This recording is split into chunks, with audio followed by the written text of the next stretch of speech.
Good morning, good morning, good morning, good morning.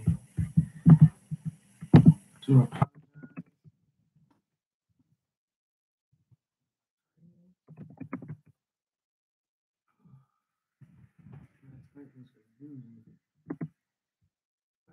press. I press. We're reading the Day of Atonement today.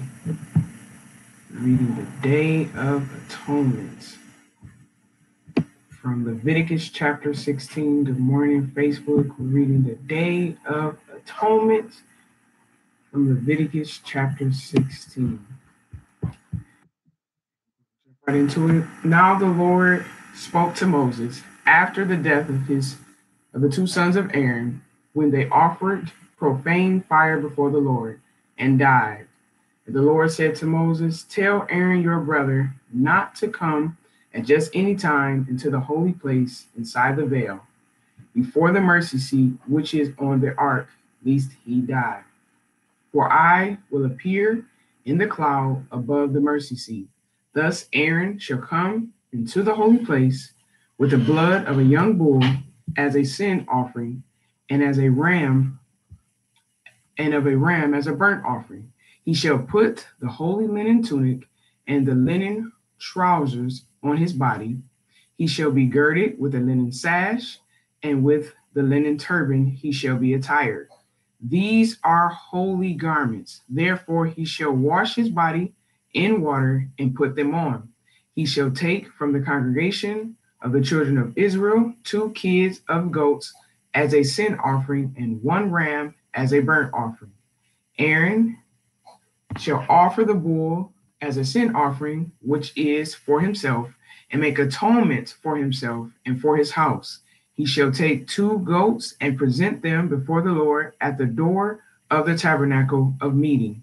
Then Aaron shall cast lots for the 2 goats, 1 lot for the Lord and the other lot for the scapegoat. And Aaron shall bring the goat on which the Lord's lot fell and offer it as a sin offering. But the goat on which the lot fell to be the scapegoat shall be presented alive before the Lord to make atonement upon it, and to let it go as the scapegoat into the wilderness. And Aaron shall bring the bull of the sin offering, which is for himself, to make atonement for himself and for his house, and shall kill the bull as the sin offering, which is for himself. Then he shall take a censer full of burning coals of fire from the altar before the Lord, with his hands full of sweet incense beaten fine, and bring it inside the veil. And he shall put the incense on the fire before the Lord, that the cloud of incense may cover the mercy seat, that is on the testimony, lest he die. He shall take some of the blood of the bull and sprinkle it with his finger on the mercy seat on the east side. Before the mercy seat shall he sprinkle some of the blood with his finger 7 times. Then he shall kill the goat of the sin offering, which is for the people, bring its blood inside the veil, do with that blood as he did with the blood of the bull, and sprinkle it on the mercy seat before the mercy seat. So he shall make atonement for the holy place, because the uncleanness of the children of Israel, and because of their transgressions, for all their sins. And so he shall do for the tabernacle of meeting, which remains among them in the midst of their uncleanness. There should be no man in the tabernacle of meeting when he goes in to make the atonement in the holy place, until he comes out, that he may make atonement for himself, for his household, and for all the assembly of Israel. He shall go out to the altar that is before the Lord, and make atonement for it, and shall take some of the blood of the bull and some of the blood of the goat, and put it on the horns of the altar all around. Then he shall sprinkle some of the blood with his finger 7 times, cleanse it, and consecrate it from uncleanness of the children of Israel. And when he has made an end of atoning for the holy place, the tabernacle of meeting, and the altar, he shall bring the live goat. Aaron shall lay both his hands on the head of the live goat, confess over it all the iniquities of the children of Israel and all their transgressions concerning all their sins, putting them on the head of the goat, and shall send it away in the wilderness by the hand of a suitable man. The goat shall bear on itself all their iniquities to an inhabited land, and shall release the goat in the wilderness. Then Aaron shall come into the tabernacle of meeting, shall take off the linen garments which he put on when he went into the holy place, and shall leave them there. And he shall wash his body with water in a holy place, put on his garments, come out, and offer his burnt offering and the burnt offering of the people, and make atonement for himself and for the people. The fat of the sin offering he shall burn on the altar, and he who released the goat as a scapegoat shall wash his clothes and bathe his body in water, and afterward he may come into the camp.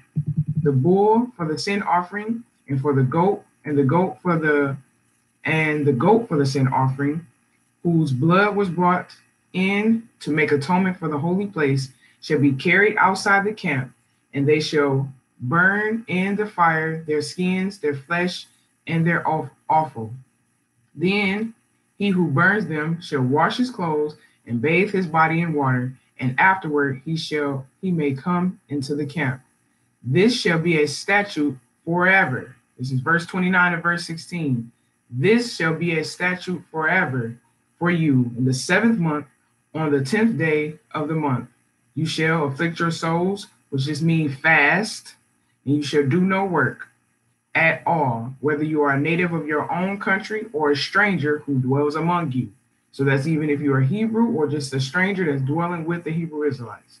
Verse 30, for on that day the priest shall make atonement for you to cleanse you, that you may be clean from all your sins before the Lord. Verse 31, it is a Sabbath of solemn rest for you. Solemn just means holy, a holy rest for you. And you shall afflict your souls, which means to fast. It is a statute forever. And the priest who is anointed and consecrated to minister as priest in his father's place shall make atonement and put on the linen clothes and holy garments. Then he shall make atonement for the holy sanctuary, and shall make atonement for the tabernacle of meeting and for the altar, and shall make atonement for the priests and for all the people of the assembly. This shall be an everlasting statute for you, to make atonement for the children of Israel for all their sins once a year. And he did as the Lord commanded Moses. That was a lot, but nonetheless, that was necessary. We need to understand these feasts. Go to Leviticus chapter 23 and get more understanding of it. Trust me, people, this is relationship, not religion. Have a blessed day. That is my time. I'm out of here. Peace.